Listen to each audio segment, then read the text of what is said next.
The Psychologist's Wristwatch. By Jerome Welnetz. Time, winter 2021. Setting, a dimly lit television studio. Dr. Lepnick's heart was beating fast.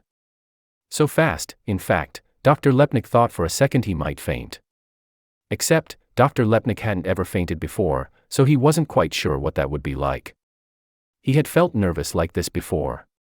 An odd comparison to what he was going though currently, but he couldn't help but think about the car ride to his grandfather's funeral. The 4-hour drive with his family to his grandpa's hometown where the funeral would be started like any other. He was 13 then. Too young to know that the passing of his grandfather had changed things forever. As he drove with his mother, father, and siblings down to Iowa from Michigan, they joked like normal, stopped at the locally owned burger stand which sold the best burgers, beating the hell out of all the chain fast food places of the world. But, something at the bottom of his gut knew this was different. The obvious thing, of course, Grandpa being dead. But he wasn't sure what that meant, really. Grandpa wasn't supposed to be dead. He was an alive person, right? Sure, his maternal grandfather passed away when the later in life to be Dr. Joseph Lepnick was about 5. Maybe 6. But to the then junior Joseph Lepnick, aged 13, 7th grader at Vanderbilt Middle School who had a straight D average, that was ancient history. It didn't seem possible his papa could be dead. He seemed too alive. He had only seen him a month before and he was fine. He ran around with Joseph, then known as Joey, though he hadn't called himself that, at least in a professional setting in years, and his brothers, cousins, laughed, snorted his snuff tobacco up his nose occasionally. But he wasn't supposed to be dead yet. It was like a cosmic rule was broken by him being dead. Back in 2020, Dr. Lepnick thought about the ride. Was that hamburger place there anymore? He couldn't justify driving out to rural Iowa to find out. He didn't even know anyone out that way anymore to visit. His last cousin moved away to California in 2015. Going back and seeing everything again down there just makes me uncomfortable, Dr. Lepnick thought to himself and got a sudden uneasy, lonely feeling. 10 minutes and we'll be live, the director's voice said from the control booth. The lights beamed down on his face, making Lepnick feel like he was in an interrogation room. The spotlight being the only place of substantial light in the otherwise dim room. Lepnick thought to himself, goodness, how terrible it feels having once called a place home, then to go there, and not only has everything changed, but you don't even know anyone there anymore. Lepnick thought to himself that he could visit his grandfather's grave, but what good would that do? His grandpa had been dead for 17 years now. Holy shit, 17 years, how could that be right? There's kids getting ready to finish their senior year of high school now who were born the year he died. Lepnick thought of waking through cemeteries. There was on in his small town of Abronia, Michigan he went on runs through after work. He wondered about all the old forgotten names on the headstones. It bothered him thinking of his grandfather's name on the tombstone. It was just a name to anyone else. No one knew who the man was. He thought of his grandmother's name on the tombstone next to his grandpa's. He barely met her, couldn't remember meeting her. She died when he was 2, 3 maybe, he thought. He saw a picture once. She was holding him. She looked like she loved him. He wished he could know her, but maybe she was just a name now too. Dr. Lepnick looked at his watch, probably 8 minutes until showtime now. He wore this watch specifically. He got it that day at Grandpa's funeral. It was a stainless steel, very Spartan watch. The band was a black leather and looked worn.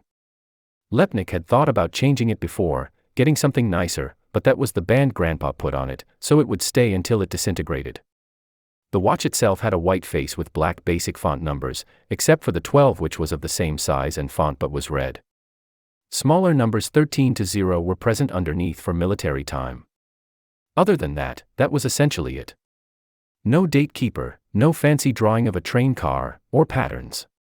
Just the hands, the numbers, and the watch brand name which said, Ricky.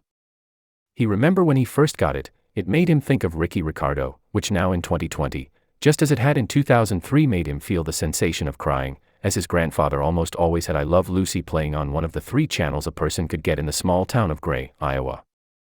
He thought back to 2003, the joking and laughing in the car let off right about the time the vehicle was within an hour's distance of the small town. Everyone was silent and that fainting feeling set in for the first time.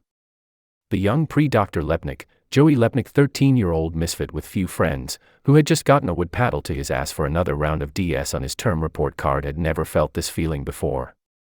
He had felt fear before, sure. He knew as he carried the envelope home containing his report card what would come. He thought about not giving it to his parents, but he knew that would just delay the inevitable and could only make things worse. He just couldn't give two shits about coping paragraphs out of the history and science books at school. English, his favorite topic, was taught by a young teacher named Mr. Eldridge. Joey Lepnik didn't like him, to say the least.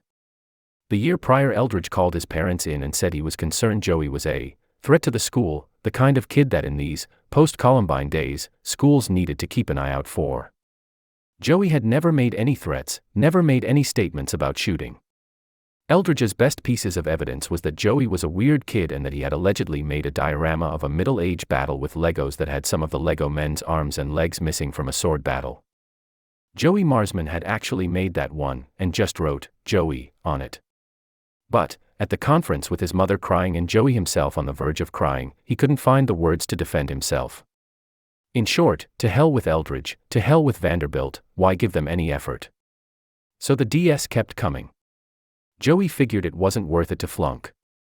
Just to do enough to get by.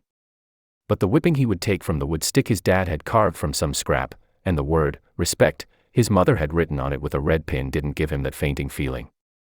Just fear. The pain would come and go. Dad would take away SimCity 4 for a week, which really sucked, as with no friends that was about all Joey had. But this trip to Grandpa's was worse than that. It felt like everyone in the car was on the verge of saying something, but couldn't. Joey, though, that he would probably never go to Gray, Iowa again for Christmas as he had done his whole life. He supposed everyone else in the car was thinking about things like that too, but why say it? The feeling in his pit began to make more sense now. He wanted to escape it but couldn't. In spite of all this, the thing he thought about the most when it came to Mr. Eldridge was his name. Not Mr. Eldridge's name, which was Matt, if you're interested. But his own name. Joey. Mr. Eldridge insisted on calling him Joseph in spite of the fact that his whole life everyone called him Joey. He asked Eldridge one day if he could be called Joey, but was rebuffed with, "We already have a Joey in this class, Joey Marsman. It's just easier if you go by Joseph." The whole class said yes in agreement. All Joey could do was choke back some tears stemming from a feeling he would later identify as being a lack of control, and respond, "Okay." A girl in the back of the class said, "I think Joseph is about to cry." The class laughed. Back in 2020, the doctor stopped his daydream, 5 minutes until go time, places everyone. "Dr. Lepnik, you look great, but take your name badge off, I have too much glare." Lepnik did as he was told, took the badge off, removed the pronoun pin that was stuck to the work badge and placed the pin on the lapel of his navy blue suit he was excited to wear this morning. He placed the he/him pin on the lapel and thought to himself, "Gotta stand for something, I suppose." Dr. Lepnik liked dressing up. There were few reasons to dress up anymore.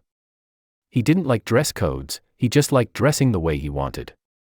He liked his rather drab navy blue suit, and it was that rather drab look the watch had that drove him to it the first time. The funeral had come and gone. The pit of the stomach feeling didn't end all at once, but just sort of faded. It peaked entering into the front door of the beautiful old Victorian home, but then started its slow decline. It was fading by the time he reached the coffin. Grandpa looked like Grandpa was sleeping. Dressed nicer than normal in a drab navy blue suit of his own, but sleeping, yet also somewhat artificial. Soon, it became normal to be in the same room with the body of his grandpa. He joked around with his cousins and brothers. It seemed like any other family get-together, although 2020 Dr. Joseph reflected that 2003 Joey didn't yet know that this would be the last time he would see many of them. Everyone got together at Grandpa's house after the funeral. It felt familiar, and it seemed the entire time like Grandpa might just be in the other room. If Grandpa came out of his room sneezing from his nasal snuff tobacco, talking in his thick Midwestern voice. But that didn't happen. Of course. But, there's that part in your mind when someone passes where the logical part of your brain knows the person is dead, but the habit part does not. The habit part isn't used to knowing the person is dead. It's like a cartoon of the coyote running off a cliff's edge. He keeps going forward for a while, until he looks down, sees there's nothing but a lot drop beneath him and gravity does its thing. The brain works that way, I suppose. It runs on normal for a while, until I realizes someone's dead, then the king drop of grief until you hit the bottom. The funeral ended and everyone went back to Grandpa's farmhouse. The uncles opened a few bottles of grain belt beer and for a while they commenced to talking about nothing at all. Sports mostly. What are you doing now? How's work? How are the kids doing in school? Dad stared at Joey at the last question and said, well, this one over here needs to focus on his grades a bit more. Another uncle looked at Joe and said, if you want to make it, you need to go to college, and if you want to get into college, you need to get good grades. Things aren't like they used to be, you can't just get into a factory and expect to stay there 30 years.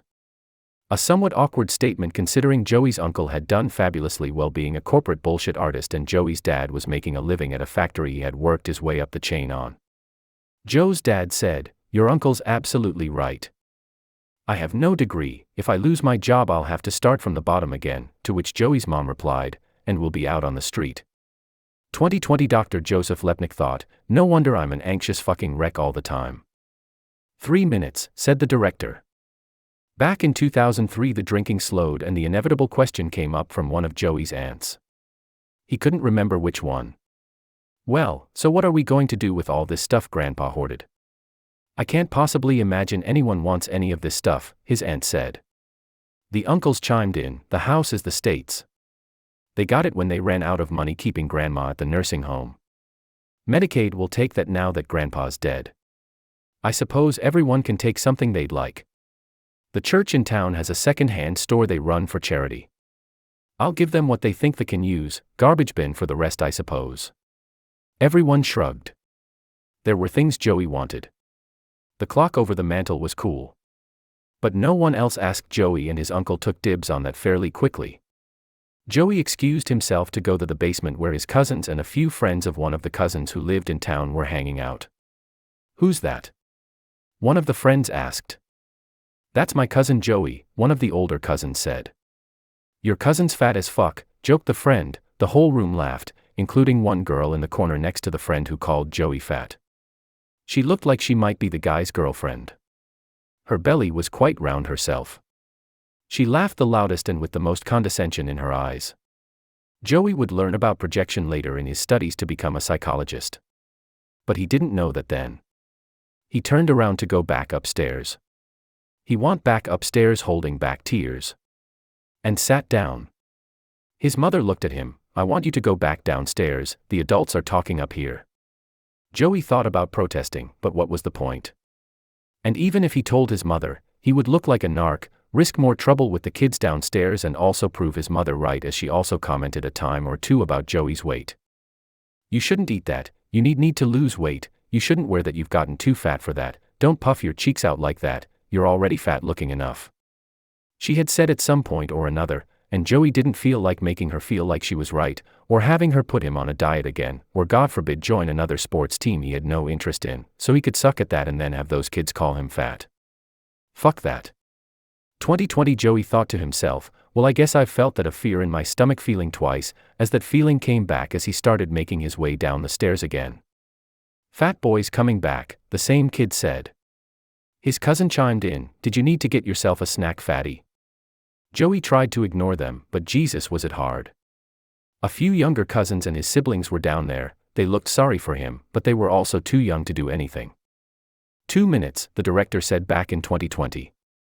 Being a kid might be the worst time in your life, thought Joey. Back in 2003 Joey looked through some boxes, the rest of the kids gathered around a PlayStation someone brought over and were playing GTA 3. It looked like fun, but Joey sure as shit wasn't going back over there. He always liked looking through Grandpa's old stuff. Rather or not he could have anything. His grandpa didn't mind. Joey didn't like playing sports with the other kids. His parents tried to get Joey to play, sometimes he had to, sometimes he didn't. His mother always said, this is why I agree with the doctors that you're autistic, you just can't ever play with the other kids like normal. Joey didn't think he was autistic, he liked reading, he was particular about the type of people he liked. But he could communicate with others when he wanted to. Maybe, he thought, a lot of people just aren't worth the time. The boxes were full of all kinds of neat stuff. Old brass flashlights with fisheye lenses, pocket knives, assorted car emblems which Joey was trying to identify. He looked at one. What's a Matador? I've never heard of a car like that. What the fuck was an AMC? I've never even heard of that company. It sounds like it would be cool. I'll have to look that up later at the computers at school. God, I can't believe they're going to throw all this shit out. I'm taking this. Joey grabbed the box and made his way back up the stairs. What do you have there, fat boy? The friend asked. None of your business. Joey said back meekly. The friend and the cousin paused their game. The slightly chubby female friend got in Joey's face. You don't talk to my boyfriend like that, do you understand, Tubby? She then threw the box and all of its contents on the floor, and the car emblems and flashlights went everywhere. Joey got an angry look on his face. His cousin said, What are you going to do? Hit a girl. They all laughed. Just then the door opened and Joey's dad yelled down the stairs, What was that noise? You kids knock it off. That quieted everyone. The cousin and the friends went back to the game. Joey's younger cousins and siblings, who had nervously stopped their game of Candyland, sat back down and resumed playing. Joey picked the stuff up and placed it back in the box. No one seemed to notice him. He started walking with it up the stairs. It was heavy. But he wasn't going to give those assholes the satisfaction of seeing him not being able to take it up the stairs. So, he made it. He made it to the top of the stairs and into the kitchen and sat the box on the counter. What's that? Joey's mom asked. Joey replied, Well, it's a box of some cool old car emblems and a few flashlights. Joey's mom cut him off. The last thing you need is another collection. We don't have room for it, take it back. Just then Joey's uncle opened the box, picked up the Matador emblem with its red, white and blue colors that read, AMC, and said, Holy shit, Tom, do you remember this turd? Everyone laughed. He continued, Oh my God, remember, Dad picked this up at an auction from the fire department. It was the chief's car, bright red, and uglier than sin. Joey started downstairs. Uglier than sin, though. I'm going to look that car up and like it just to spite everyone. This thought was cut off by his mom. Hey, I'm not your maid. Take the box back downstairs. Joey grabbed the box and took the heavy thing down the stairs. It seemed easier this time around, gravity working with him and all.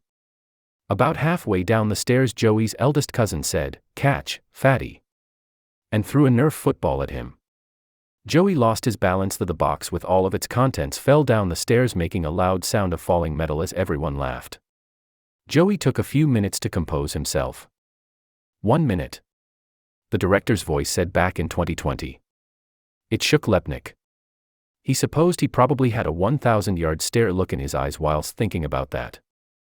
Back in 2003, after the shock of dropping the box down the stairs wore off, Joey's dad opened the door and said, Is everyone all right?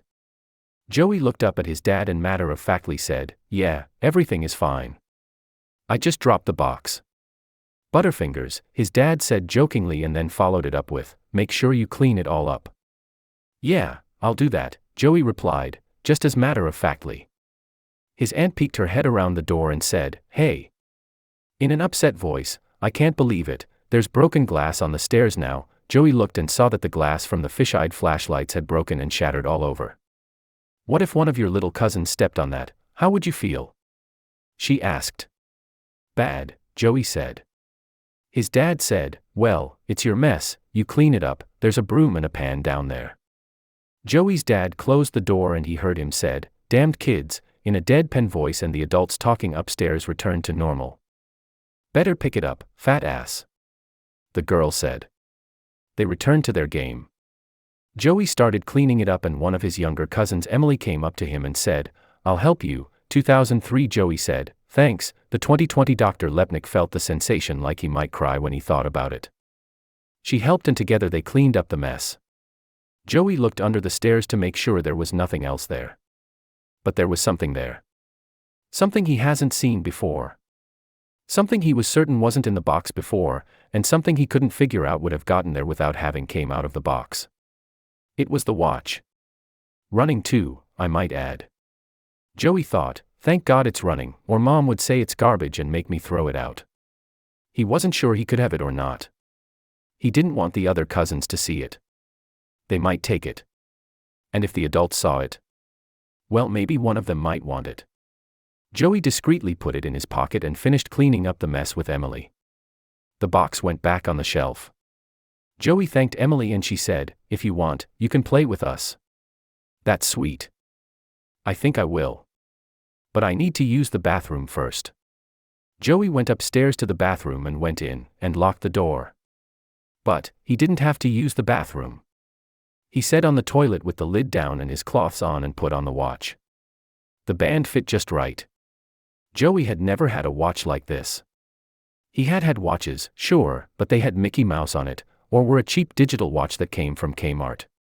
This watch looked like something someone important would wear. Joey had never really thought of it before. What he wanted to be.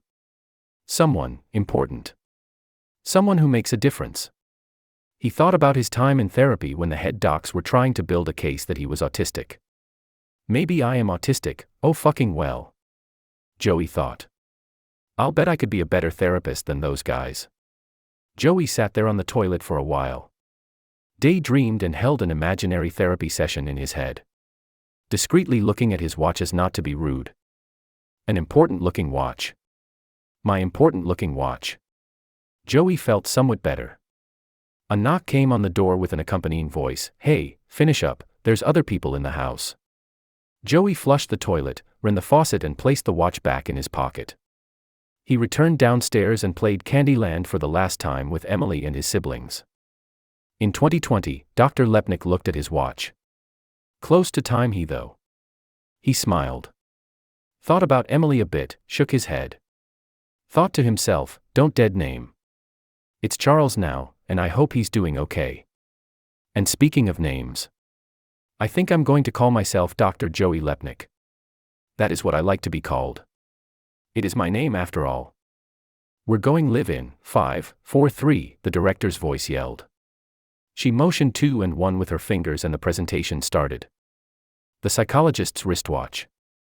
By Jerome Welnetz.